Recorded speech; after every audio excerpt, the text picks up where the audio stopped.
आपका रिटायरमेंट का मतलब क्या होता है? तो आप 4% रूल फॉलो कर सकते हैं। रिटायरमेंट एक आशीर्वाद भी हो सकता है या श्राप भी हो सकता है। Hello friends, welcome back my YouTube channel. आज हम लोग बात करने वाले हैं सेविंग फॉर रिटायरमेंट के बारे में, जिसमें आप सीखेंगे कि आप अपना पैसा कैसे सेव कर सकते हैं रिटायरमेंट के लिए। तो without wasting your time, let start. आपका रिटायरमेंट का मतलब क्या होता है? अधिकतर लोगों का रिटायरमेंट का मतलब होता है बिना पैसे का चिंता करना और दुनिया घूमना और जिंदगी का आनंद उठाना। आप इस वीडियो में रिटायरमेंट का असली मतलब जानेंगे और आप ये भी समझेंगे कि आपको क्यों और किस एज में रिटायरमेंट लेना चाहिए। आप ये भी जान पाएंगे कि आपको एक फ्यूचर में सुकून का जिंदगी जीने के लिए कितना पैसे का जरूरत पड़ेगा। रिटायरमेंट का सही मतलब जानने से पहले ये जानिए कि आप उसके लिए प्रेजेंट में क्या कर रहे हैं, जिससे आप सही अमाउंट सेव कर सके और अच्छा डील में इन्वेस्ट कर सके। तो आपका रिटायरमेंट बहुत ही मजे से गुजरेगा। लेकिन अगर आपने अपना पैसा फ्यूचर के लिए सेव नहीं किया और आप अपना पैसा गलत इन्वेस्टमेंट में गवा दिया, तो रिटायरमेंट का मतलब आपके लिए बदल भी सकता है। एक रिटायरमेंट का प्लान बना लीजिए। सबसे पहला काम ये जानना होगा कि आपको रिटायरमेंट के बाद कितना पैसा चाहिए होगा, जो आप अभी पे कर रहे हैं लेकिन फ्यूचर में वो आपको पे करने का जरूरत नहीं पड़ेगा। जैसे अभी आप मॉर्गेज के लिए 10% पे कर रहे हैं, जब तक आप रिटायर होंगे तब तक आपका मॉर्गेज पे हो चुका होगा। अभी आप अपना इनकम का 10% मॉर्गेज में देते हैं, तो यही फ्यूचर में 10% बचने लगेगा। ऐसा दूसरा खर्च जो आप अभी पे कर रहे हैं और जो आपको फ्यूचर में पे करना नहीं होगा, वो है आपका ऑफिस जाने का खर्चा। एक बार आप रिटायरमेंट होने के बाद आपका ट्रांसपोर्ट का खर्चा बच जाएगा। बच्चों की परवरिश एक और ही मामला है जिसके बारे में आपको सोचना चाहिए।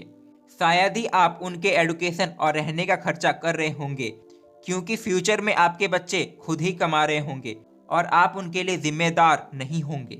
लेकिन आपका रिटायरमेंट के बाद कुछ नया खर्चे भी ऐड हो जाएंगे, जैसे कि आप घूमना चाहते हैं और घूमना महंगा होता है। अगर आप बहुत ज़्यादा जगह घूमना चाहते हैं तब आपको रिटायरमेंट प्लान में इसे जोड़ना होगा। अपने ट्रैवलिंग सपनों के लिए पैसा सेव कीजिए। दूसरा जिसमें आपको ध्यान देना है वो है आपका हेल्थ केयर, यानी कि आपका हेल्थ। अभी आप जवान हैं और स्वस्थ हैं, तो आपको अभी अपना हेल्थ का ख्याल रखने के लिए उतना ज़्यादा पैसा का ज़रूरत नहीं है।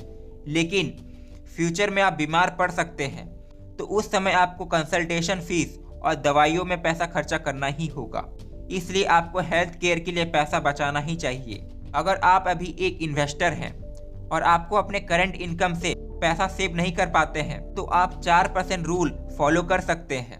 अगर आप अपना हर इन्वेस्टमेंट के प्रॉफिट से 4% सेव करेंगे, तो ये पक्का ही है कि आप रिटायरमेंट के लिए काफ़ी पैसा बचा ही लेंगे।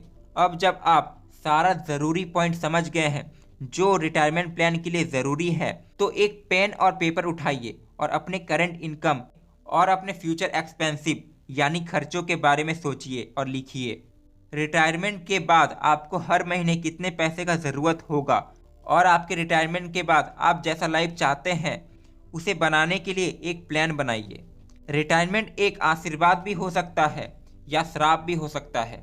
ये सब आपका अभी का एक्शन पे डिपेंड करता है। समझदारी से सोचिए और प्लान कीजिए। इसी के साथ हम लोग फाइनल पॉइंट में आ गए हैं, putting your financial plan together, यानी कि लॉन्ग टर्म गोल को हासिल करने के लिए फाइनेंशियल प्लानिंग करना ज़रूरी है।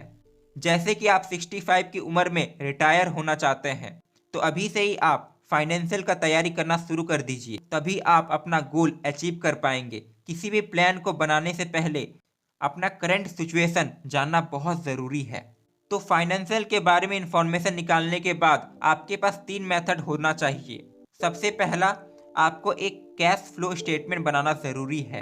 एक पेपर में अपना सारा इनकम सोर्स को लिखिए, जैसे आपका इन्वेस्टमेंट, लिक्विड एसिड और सैलरी।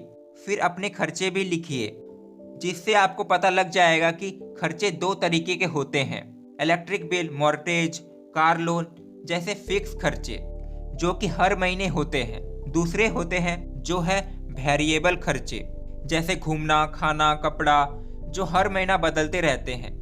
एक रियलिस्टिक स्टेटमेंट बनाने के लिए आपको अपने 2 या 3 महीने का बिल्स को चेक करना होगा आपको ये पता करना होगा कि आप हर महीना कितना कमाते हैं और कितना खर्च करते हैं। अगला कदम होगा कि आप अपना इनकम को अपना खर्चों से माइनस कर दीजिए। अगर आपके पास महीने में एक्स्ट्रा पैसे बचते हैं तो वो पैसा आपके सेविंग अकाउंट में जाता है। लेकिन अगर आपका इनकम आपके खर्चे को कवर नहीं कर पाता है तो ये समझ लीजिए कि आप उधार ले रहे हैं। एक कैश फ्लो स्टेटमेंट बनाने से आप ये अच्छा से समझ पाएंगे क्या आप अपने रिटायरमेंट प्लान के लिए जितना सेविंग करना चाहिए उतना आप कर रहे हैं कि नहीं, जिससे आपको ये भी पता चलेगा कि कौन से खर्चे हैं जो आप कम कर सकते हैं ताकि अपना लोन चुका पाएं। ये जैसे ट्रैवलिंग करना या शॉपिंग करने में ज़्यादा पैसा खर्च हो जाता है, उसी वेरिएबल खर्च को कम करके ज़्यादा सेव करना चाहिए। दूसरा मेथड है बजट। बजट आपका अगले महीने का सीमा है जो आपको मेंटेन करना है। एक बजट लॉन्ग टर्म गोल को ध्यान रख के बनाया जाता है। आपके गोल आपके करंट सिचुएशन के हिसाब से चेंज हो सकते हैं, जिससे आपके शॉर्ट टर्म गोल बन सकते हैं, जैसे अपने घर के रेंट के लिए पे करना या वेकेशन के लिए सेव करना या क्रेडिट कार्ड का बिल चुकाना। लॉन्ग टर्म गोल को पूरा होने के लिए सालों लग जाते हैं। अपने फाइनेंशियल गोल को पाने का ये मतलब नहीं है कि आप अपना आदतों को बदल दें, क्योंकि ऐसा करना आपके लिए मुश्किल होगा। जैसे आपको बहुत ज़्यादा शॉपिंग करने का आदत है, क्या आप इसे एक झटके में बंद कर सकते हैं? नहीं ना। इसके बजाय आप अपने क्रेडिट कार्ड या कैश में एक लिमिट बना दीजिए, जिससे आप अपना सेविंग अकाउंट में ज़्यादा पैसा डालने के लिए कम खर्चा करेंगे। तीसरा मेथड है बैलेंस शीट। ये शीट आपको बताएगा कि आपके खर्चों के बाद आपके पास कितना पैसा बचेगा। सबसे पहला अपना एसेट यानी लिक्विड और इन्वेस्टमेंट दोनों को लिखिए, फिर अपना लायबिलिटीज को लिखिए। ये आपके शॉर्ट टर्म और लॉन्ग टर्म एक्सपेंसिव यानी खर्चे हैं। सारे एसेट लिखने के बाद टोटल आपका अर्निंग बताएगा। अब इसमें से अपना खर्चे को हटा दीजिए, तो जो भी बचेगा वो आपका नेटवर्थ होगा। नेटवर्थ आपको ये समझाने में हेल्प करेगा कि आप अपने फाइनेंशियल गोल के तरफ जा रहे हैं कि नहीं। अगर आप अपना फाइनेंशियल प्लान नहीं बना पा रहे हैं तो आप किसी का हेल्प भी ले सकते हैं, जैसे आप अभी इस वीडियो का हेल्प ले रहे हैं। ग्रेट। एक फाइनेंशियल प्लानर आपको अच्छे रिजल्ट पाने में हेल्प करता है। बहुत से एक्सपीरियंस इन्वेस्टर्स भी गलती कर बैठते हैं और गलत कैलकुलेशन कर लेते हैं। अगर आप अपना पैसा खोना नहीं चाहते हैं, एक फाइनेंशियल प्लानर का हेल्प लीजिए। तो इतने कमाल के बातों को सुनने और समझने के बाद ये वीडियो यहीं पर एंड होता है। अगर आपको मेरा मेहनत पसंद आया हो तो आप अपना ढेर सारा प्यार लाइक, कमेंट और सब्सक्राइब करके दिखा सकते हैं। फिर मुलाकात होगा एक नए वीडियो के साथ। जय हिंद।